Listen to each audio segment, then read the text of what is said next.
Sveiki visi. Šiandien noriu pakalbėti su jumis ne su knygomis susijusią temą, nes praeitą savaitę peržiūrėjau dokumentiką, kuri vadinasi The Devil in the Family, apie Ruby Franke ir jos istoriją.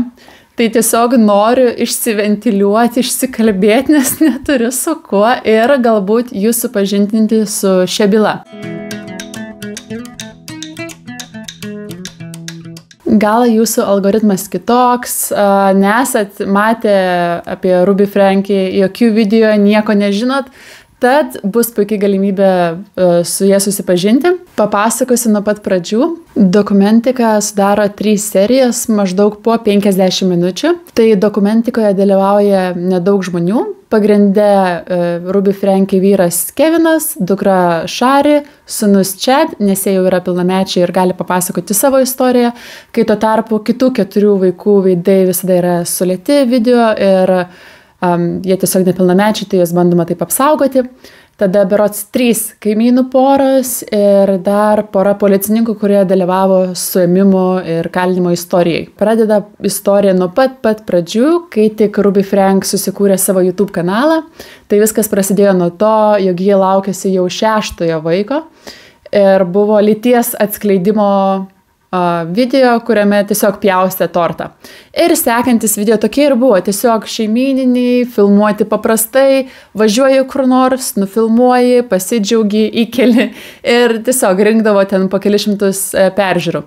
O kanalas vadinosi 8 Passengers, tai 8 keleiviai, nes yra 6 vaikai plus 2 tėvai. Tai iš viso 8 žmonės. Pradžioje buvo tokie paprastučiai video, kol galiausiai, nežinau, ar algoritmas, ar kas pagavo ir tada peržiūrų tik didėjo ir berods pabaigoje jau turėjo virš 2 milijonų sekėjų, YouTube prenumeratorių, tai peržiūros galite įsivaizduoti, kad buvo dar didesnės nei milijonas ar net 2 milijonai. Ir atlyginimas iš pat pradžių, nieko nesitikėjo iš to ir uždirbdavo gal iš YouTube creators, tų kūrėjų programos ten po keliasdešimt $, ar ten po kelis, iš pat pradžių gal iš vis nieko, o galiausiai, kai jau išpopuliarėjo visai ir jau ten tapo kone pats populiariausias šeimos vlogas, tada jau gaudavo net po $100,000 per mėnesį. Kokios sumos. Tai aišku, kad norėjo ir toliau kiekvieną dieną vloginti, nes Ruby Franke nedirbo. Tai ji tiesiog visą laiką vlogino, viską filmavo, absoliučiai viską. Nuo to, kaip vaikai atsikelia, kaip vyras grįžta iš darbo ir už karto jo veidą su kamera, tiesiog viską neturi ne akis, o turi kamerą prieš save. Tai ji visada filmuodavo, o vyras tai irgi. Toj dokumentikoje jisai lopas, kažkoks pastumdelis. Gina, gal nereikia taip žiauriai. Ne, žinokit, šitoj situacijoje reikia. Nes ir jisai toks kaip iš kosmoso iškritęs pasakoja, jog čia jisai ne prie ko.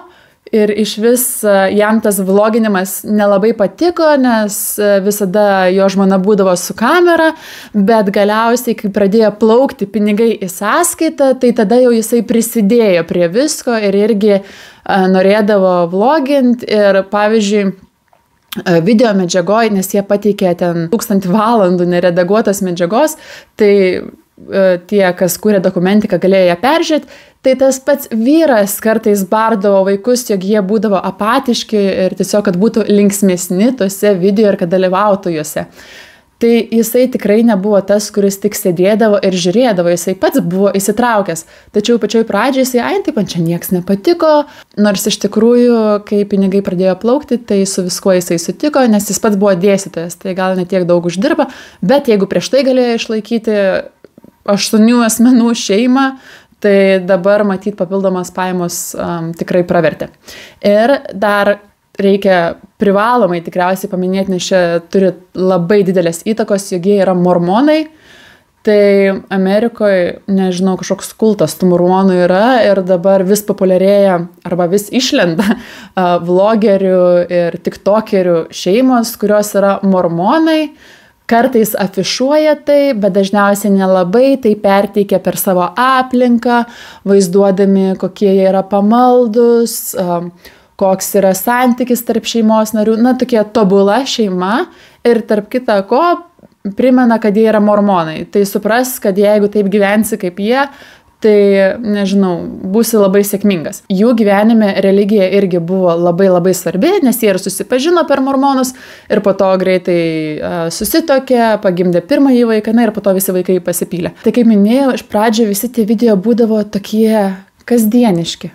Tačiau populiarėjant kanalui, norėjosi vis kažko daugiau, tai pradėjo rastis visokie scenarijai, tiesiog visada būdavo filmuojama. Nesvarbu, vaikui tai patinka ar nepatinka, jisai dar gal per mažas, ten 4 metų ar ten 3 ir negali net pasakyti, kad tu man nekišk čia kameros į tą veidą, aš nenoriu. Kai tuo tarpu vyresni vaikai būdavo tiesiog verčiami. Ir net buvo sakoma, jeigu nori gauti $10, tai turi nusifilmuoti tame video. Kiekvienas vaikas, kuris dalyvauja tame video, gaus po $10. Ta prasme, tu už vieną video ten per mėnesį, nu gal ne vieną video, bet apskritai per mėnesį uždirbi $100,000 ir tu vaikui duodi tik tais 10? Kur teisybė? Čia yra vergystė. Vaikas, ko ne visą laiką filmuojasi tame video ir jo ten randasi 80%, o jisai gauna, ten nežinau, koks čia procentas, -1.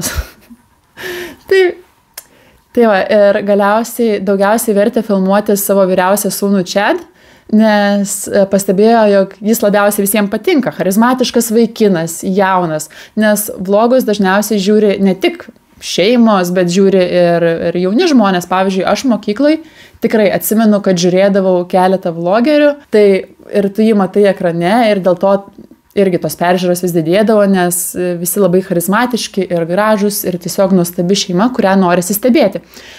Tačiau pasirodo, viskas nebuvo taip gerai. Už namų durų dėdavosi visai kiti dalykai. Kaimynai iš pradžio nieko nepastebėjo, jie išsikraustė vėliau jau į kitą miestą ar kitą rajoną, tokį gana uždarą, ir kaimynai patys truputį juokingi. Kai jos kalbina, sako, mes nieko nežinojom, tačiau mano dukra pasakė, kad ji čia filmuoja video ir jau tada suprato, kas atsikraustė, nes pamatė jos įrašus YouTube'ai. Ir viena kaimynė sako, man jinai iš pat pradžių jau nepatiko, nes vaikščiodavo ryškiai apsirengus ir pastoviai save filmuodavo mūsų rajone ir dar filmuodavo mūsų namus, kai praeina pro šalį. Ir ji būdavo tokia užsidariusi, nenorėjo rengti kokių bendrų susitikimų ar ten moteriškų, mergaitiškų vakarėlių, kur susirenki ir tiesiog pas kaimynę sėdi ir ten gurkšnoja kažką ir kalbi. Čia matyti tokia Amerikos kultūra, nes kažkaip aš neįsivaizduoju, kad eičiau pas kaimynus ir tiesiog, nebent būtų tikrai labai geri draugai, bet tam irgi reikia gal net poros metų, ar ten poros mėnesių, ne už karto ateini ir jau čia geriausi draugai ir jau eini pas vieni kitus į namus. Bet čia gal lietuvių toks mentalitetas arba mano. Tai kaimynams iš pat pradžių jį nepatiko, nes tiesiog buvo labai uždara šeima. Tad jie tikrai nežinojo, kas dedasi už uždarų durų. Tačiau sekėjai pradėjo pastebėti, kad video įrašuose vaikai, tokie nepaklusnus ir kartais net sulaukia bausmių. Tai pavyzdžiui,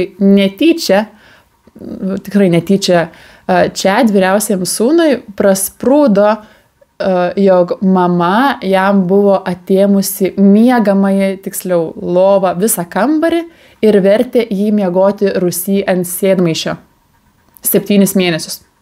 Vaikas, paauglys jau 7 mėnesius neturėjo savo lovos, net ne ant grindų, net ne ant čiužinio, ant sėdmaišio. Ir jam tai netyčia prasprūdo, nes jie kaip tik kalbėjo ne apie bausmes, bet kad tiesiog mama, jeigu pasako kažką, tai laikosi žodžio. Ir jisai tada pasakė, jo, tikrai taip, čia man atėmė į lovą 7 mėnesius, miegojau ant sėdmaišio. Ir tada jinai, tikrai taip, mūsų sekėjai dar to nežino, tokia juoko forma. Nes tik dabar grąžino tą miegamąjį. O žino, dėl ko atėmė? Per dokumentiką net nesakė. Jog Chad, tas vyriausiasis sūnus, nuėjo pas mažesnį kambarį ir jam pasakė, kad jie keliausi Disneylandą. Ir tada vaikas pradėjo ruoštis. nu, ten paryčiais ar ten vidury nakties kažkada vaikas atsikėlė, pradėjo ruoštis, visas laimingas ir tada brolis pasakė, haha, apgavau, nu, ryte ir ten kažkada, kai jis buvo susiruošęs, pasakė, kad apgavo. Ir todėl iš jo buvo atimtas kambarys. Jisai, nežinau, neprimušė kažko mokykloje, ten nesimokė, nežinau, dvejetais ar ten, nu, nežinau, ką jis turėjo būti padaręs, kad būtų atimtas kambarys, bet tiesiog pamelavo broliui, tokią išdaigą iškritinė, tas brolis kažko nukentėjo, nebent kad porą valandų nepamiegojo. Bet už tai atimt lovą 7 mėnesius ir versti vaiką miegoti ant sėdmaišio ir jiems sveikatą dėl to gadinti, tai tada hihi haha ir vis tiek papostino šį video.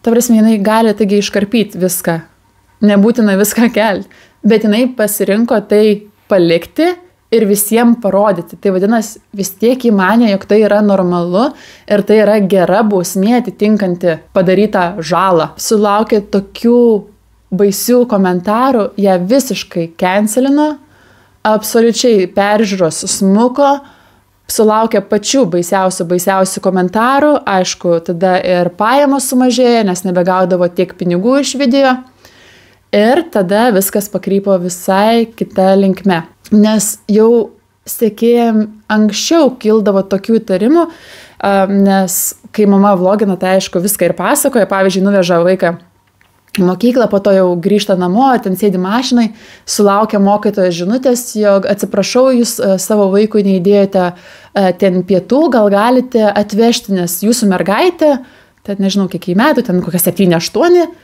neturės ką valgyti šiandien. Ir jinai sako, gerai, tegu nevalgo, nes pati neįsidėjo. Nes jos pareiga yra įsidėti valgyti, tai jeigu pamiršai badauk. Ir tai buvo net ne pirmas kartas, kai tiesiog vaikai likdavo nevalgyti, nes tokia būdavo jų bausmė. Ir čia ne tik mokykloje, kad neduodavo valgyti, bet apskritai kartais neduodavo valgyti, nes vaikai negerai elgdavosi. Tada dar Šarė pasidalino, jog būdavo ir fizinis smurtas, tai kad net kraujas tykšdavo ant sienų, kai jinai savo sūnų Chad taip primušė, ar jam dėjo į nosį, ar nežinau, kad tiesiog ko nesulaužė ir visą ištino, ten kraujas pasipylė ir panašiai.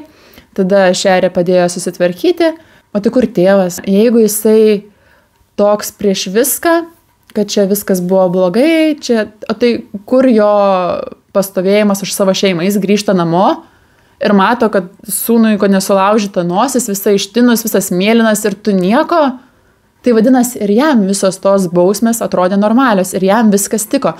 Bet visoje dokumentikoje ir apskritai visur, net policijai, nuo jo nukratoma visa atsakomybė. Ta prasme, jisai visiškai atrodo, kad ne prie ko. Taigi jie kartu gyveno. Jie kartu gyveno kiek ten 15-16 metų, kiek čia išeina dabar. Taigi visą laiką, kiekvieną dieną, nu gerai, jeigu kartais išvažiuodavo į darbą, visą laiką jisai būdavo kartu. Tai vadinasi, ir jis skyrė tas pačias bausmes. Tai ir vaikai būdavo nevalgę, taigi jisai matė, būdavo šalia. Vaikas gavo lupt, irgi būdavo šalia, gal ir pats duodavo, bet toj dokumentikoje apie tai nekalbama.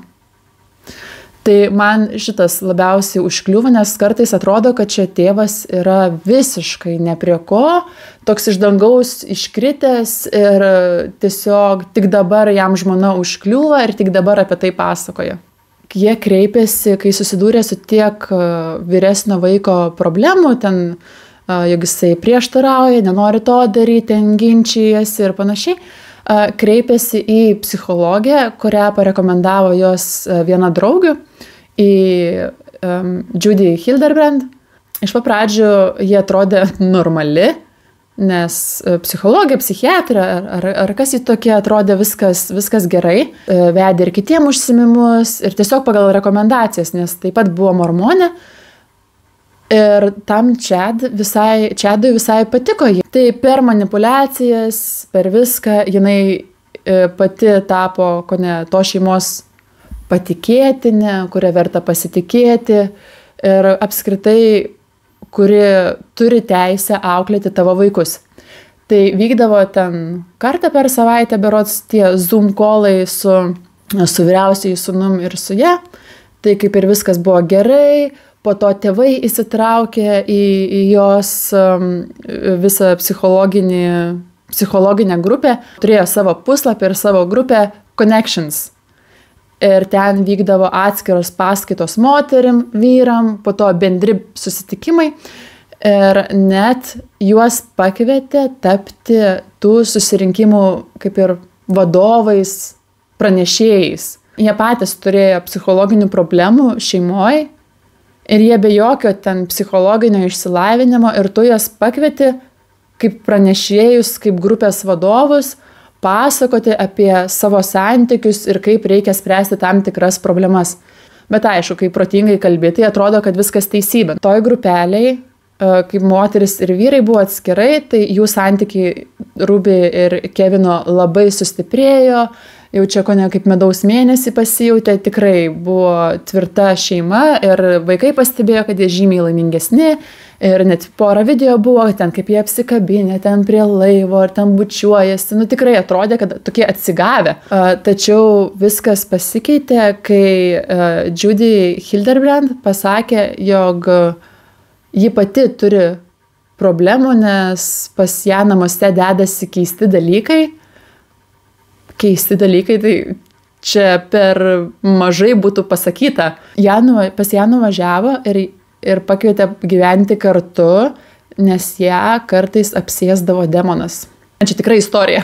Ją apsėsdavo demonas ir net buvo video įrašai iš jos apsėdimų. Tai tas vyras filmuodavo arba Ruby. Judy apsigyveno pas vyriausią dukrą kambarį, nes vyriausia dukra jau vis tiek turėjo išvažiuoti studijuoti po porą savaičių, tai kaip ir sutiko, viskas gerai. Atidavė jai tą kambarį ir jinai ten miegojo, tam viršui, 2. ar 3. aukšte, nežinau, kiek ten tų aukštų buvo namas. Ir ją naktim ar ten kartais dienom apsėsdavo demonas. Tai ten užsimerkdavo, ten ko nekratydavosi visa ir ten tokiu pastorintų balsu sakydavo, ji mano.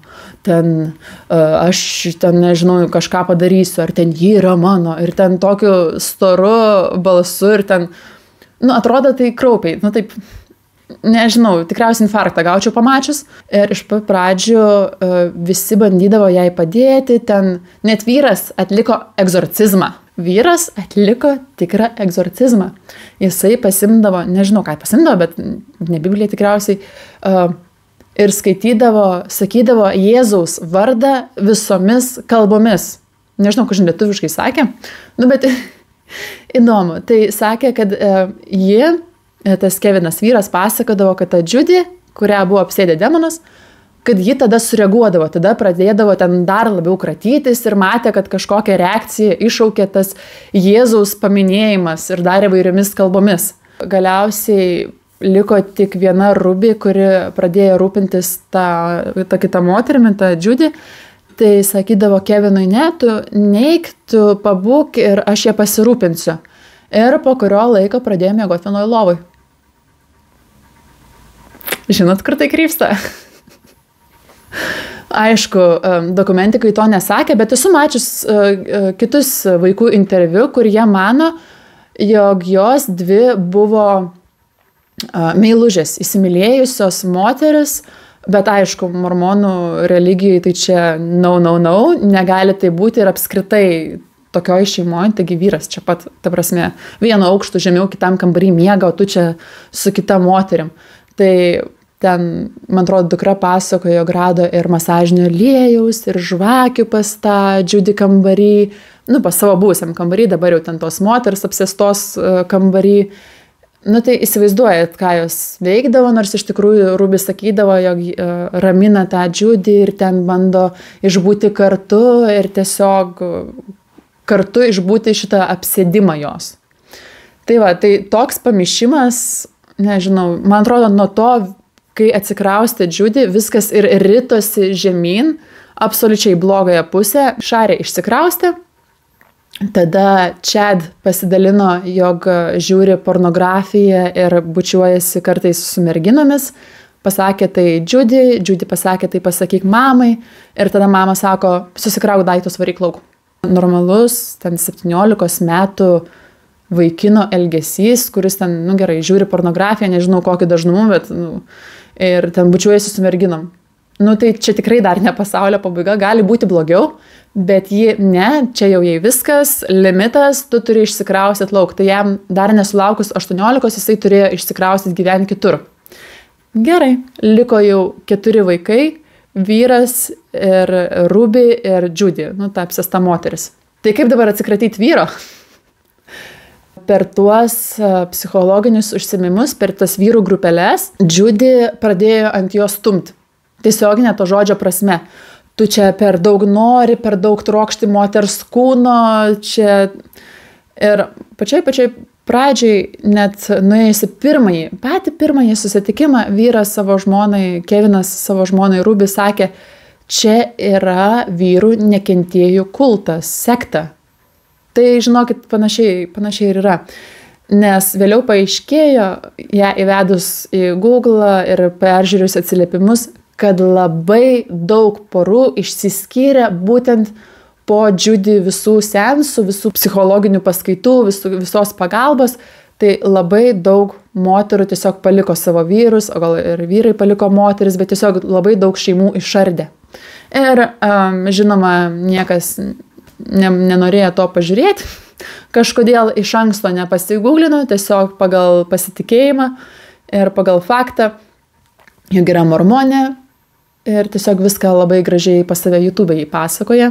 Kai Kevinas pradėjo po truputį įtikėti tą Judy, kad čia jisai kažkoks blogietis, kad čia galbūt tikrai, nu toks popadu laikomas vyras, tu jam kažką pasakai ir jisai viskuo tiki ir dar Ruby jam kažką pasako, gerai, supratau, ten toks jausmas, kad ta Ruby kažkokia deivė, nežinau, gyvenimo moteris, jam niekas daugiau nerūpėjo, tik jinai.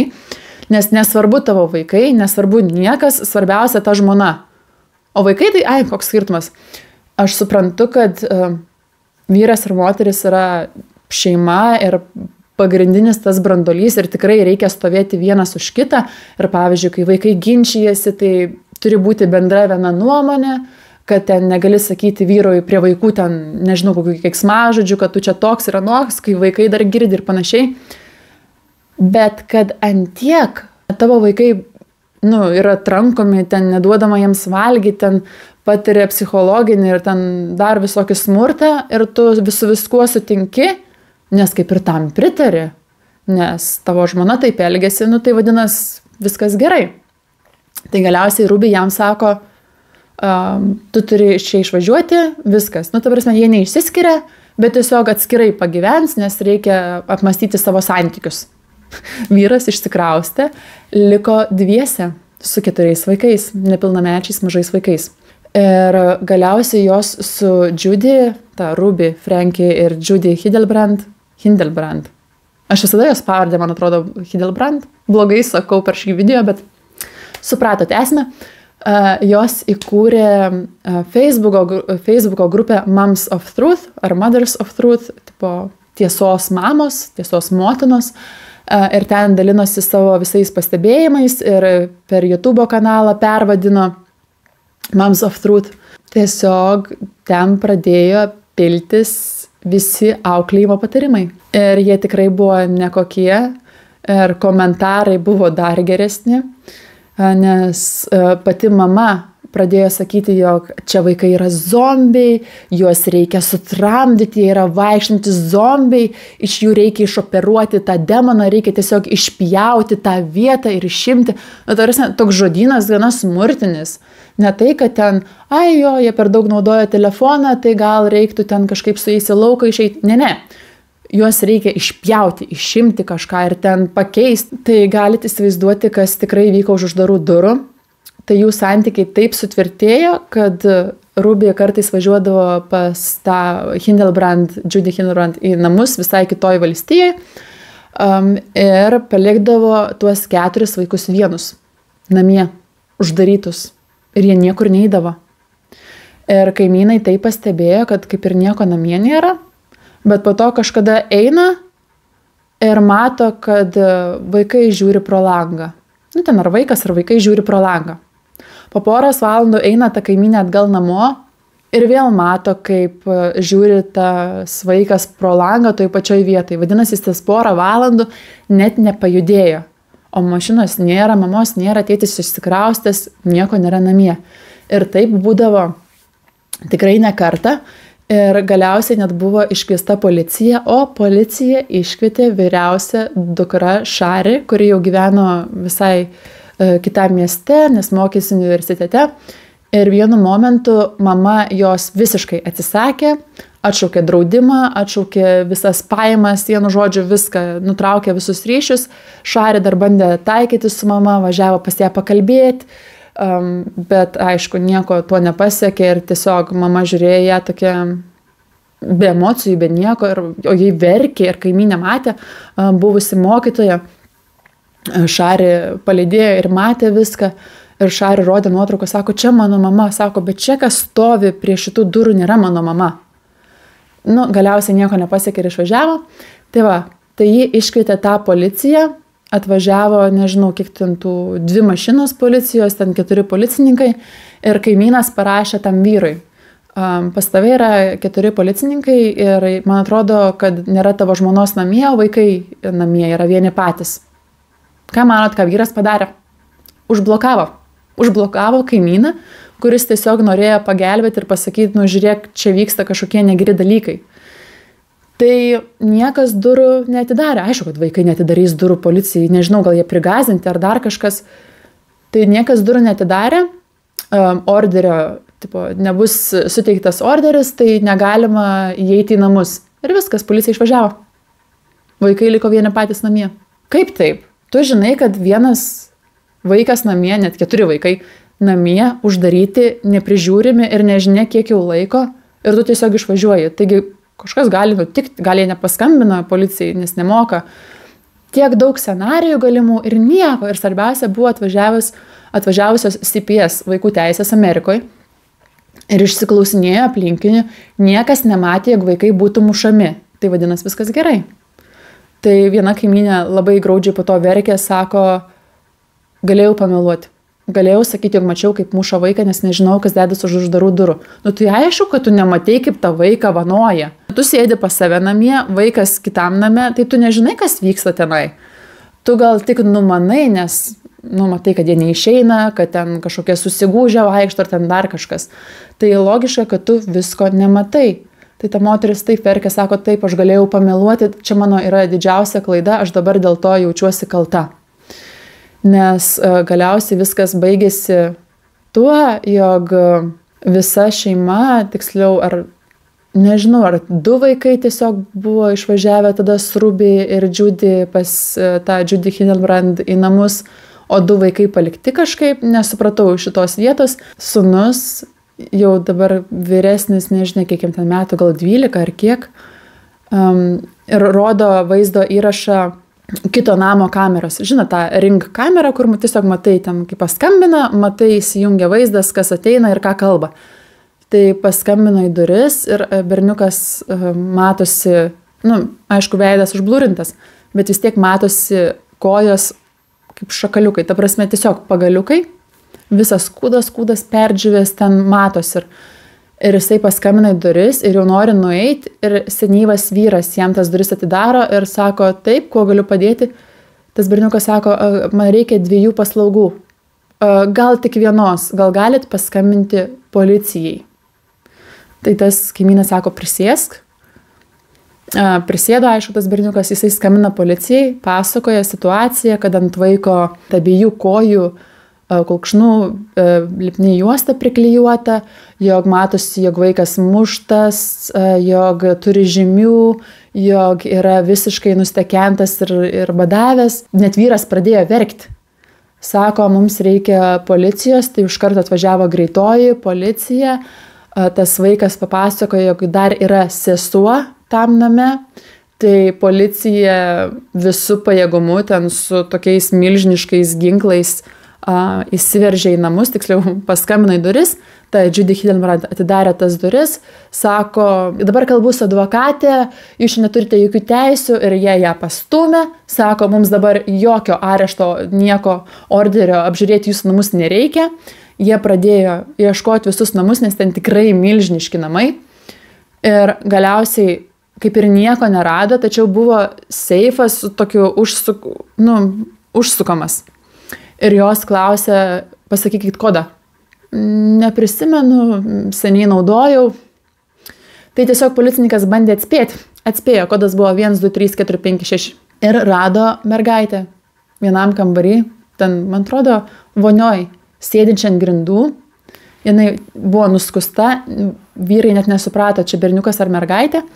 Ji tiesiog sėdėjo ir va taip žiūrėjo visiškai be jokių emocijų, be nieko, kažkur išskridusi. Ir policininkas irgi pradėjo grūdinti, sako, aš negaliu jos palikti, tai kol kiti vaikščiai ir dar kažko ieškojo, jisai tiesiog sėdėjo ir bandė tą mergaitę raminti, mes čia policija, mes tau padėsime, gal kažko norėtum, atvežė maisto, tiesiog padėjo, tai nežinia, kiek laiko praėjo, kol mergaitė tą maistą paėmė. Ir galiausiai viskas taip pasisuko, jog berniukas, aišku, papasakojo, kas dedasi ir kas dėjosi už uždarų durų, jog jau čia gyvenam berods porą mėnesių.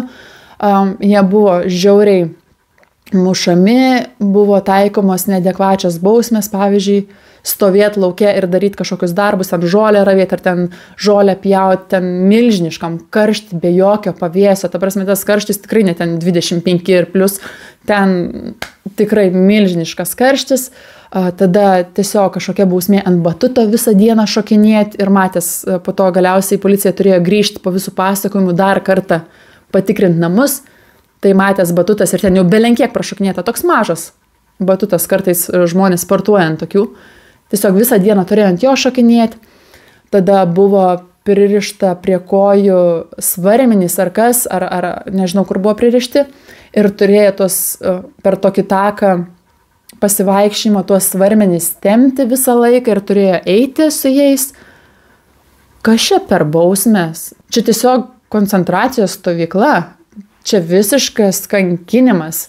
Ir tiem vaikam buvo pasakyta, jog jie yra apsėsti demono, jog čia vėliau dar rado mamos dienoraštį, kur jinai viską surašė. Jisai buvo paliktas pas ją miegamąjį ant stalo ir policininkė paskaitė ir tai tik patvirtino, ką berniukas pasakojo, kokias bausmės gavo, kokių sulaukė. Ir dar baisiau, ji tiesiog rašė, jog vaikai yra apsėsti demono. Čia jį išgelbės. Ir dar prie to prisidėjo ir korona, nes 2019 metais ar 2020, ne, buvo viskas uždaryta.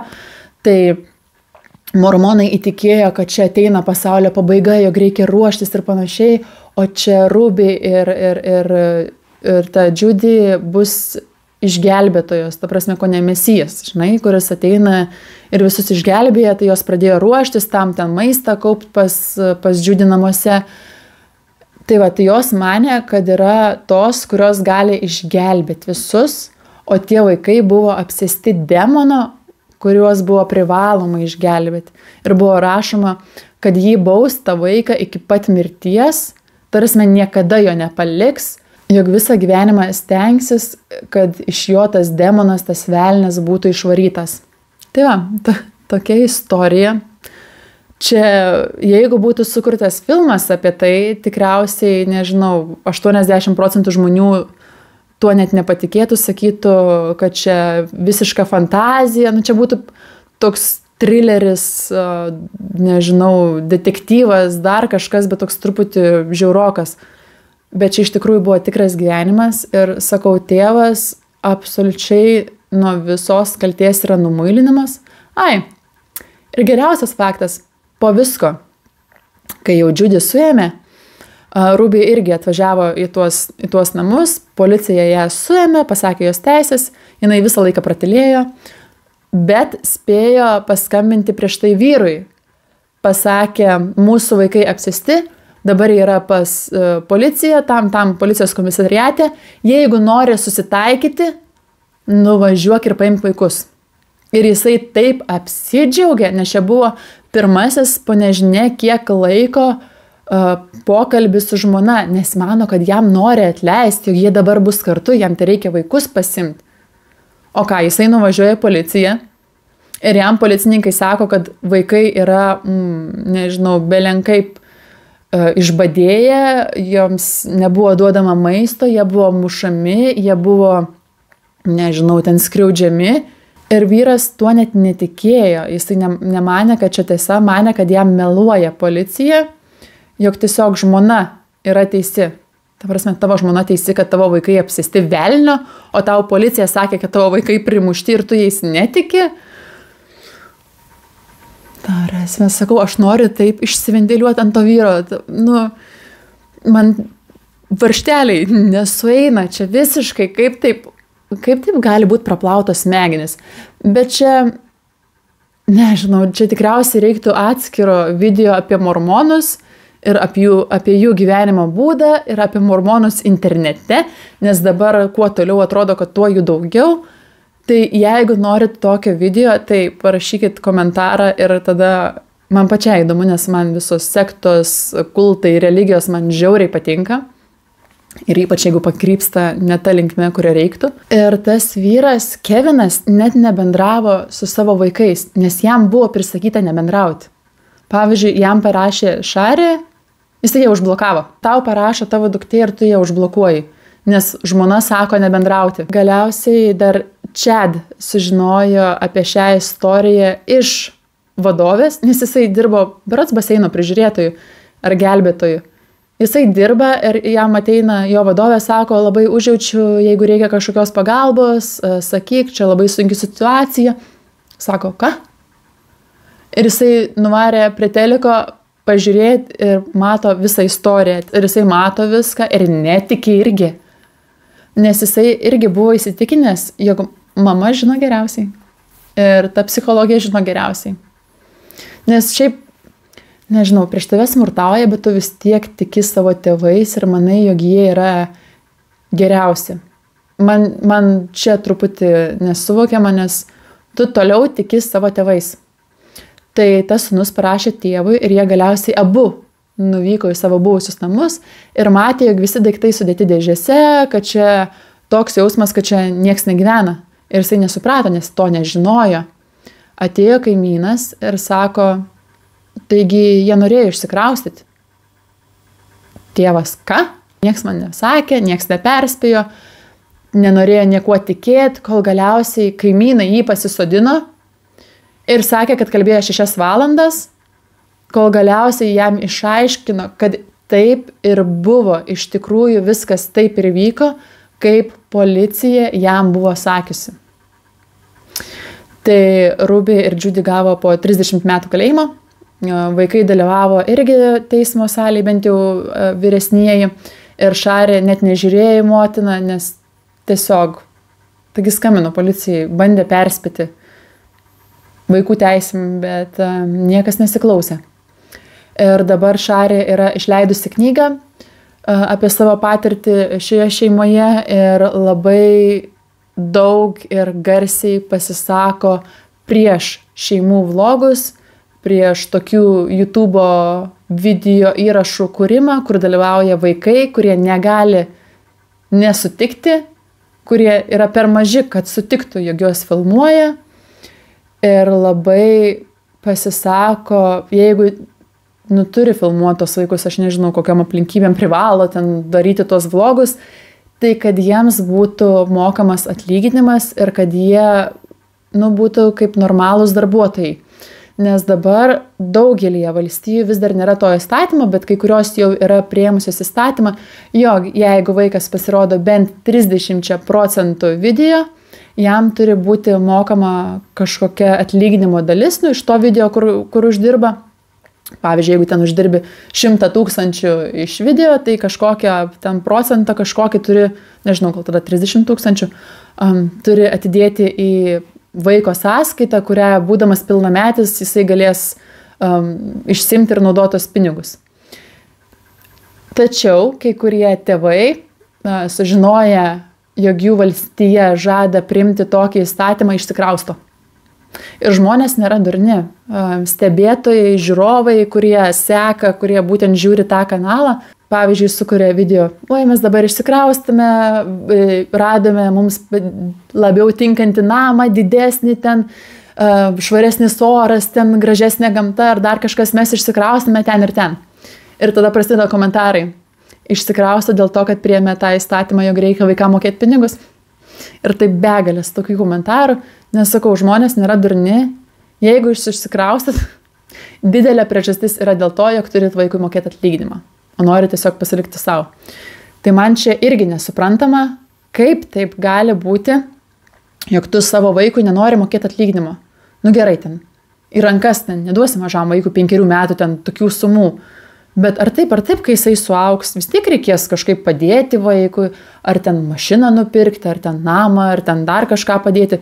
Tai jeigu jis kauptų tos pinigus, kur tu jam pervestum, tai jis po to galėtų nusipirkti tą namą ir jam kaip ir tuo metu tada nebereiktų duoti pinigų. Tai nežinau, čia mano kažkokia tokia logika, bet daugeliu tėvų taip neatrodo ir jie tiesiog išvažiuoja ten, kur savo vaikam nereikia mokėti atlyginimo. Ir tas įstatymas vadinasi Kogan įstatymas, nes priimtas Jackie Kogan vardu, nes 1920-aisiais Jackie Kogan vaidino su Charlie Chaplinu ir filme ir labai išpopuliarėjo, uždirbo begalės pinigų, suaugus paaiškėjo, jog tėvai visus pinigus iššvaistė ir nieko vaikui neliko. Tai čia toks pirmasis atvejis, kur vaikas yra išnaudojamas tiesiog ir jam nieko nelieka.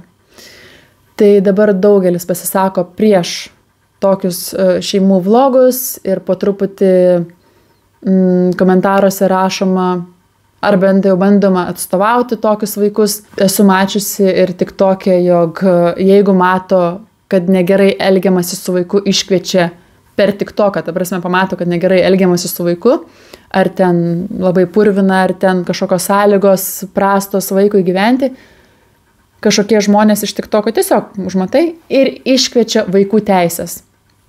Ir tai mačiau ne kartą, todėl labai dabar tokie vlogai, tokie tėvai, kurių tokiuose video pasirodo vaikai, yra po padidinamuoju stiklu.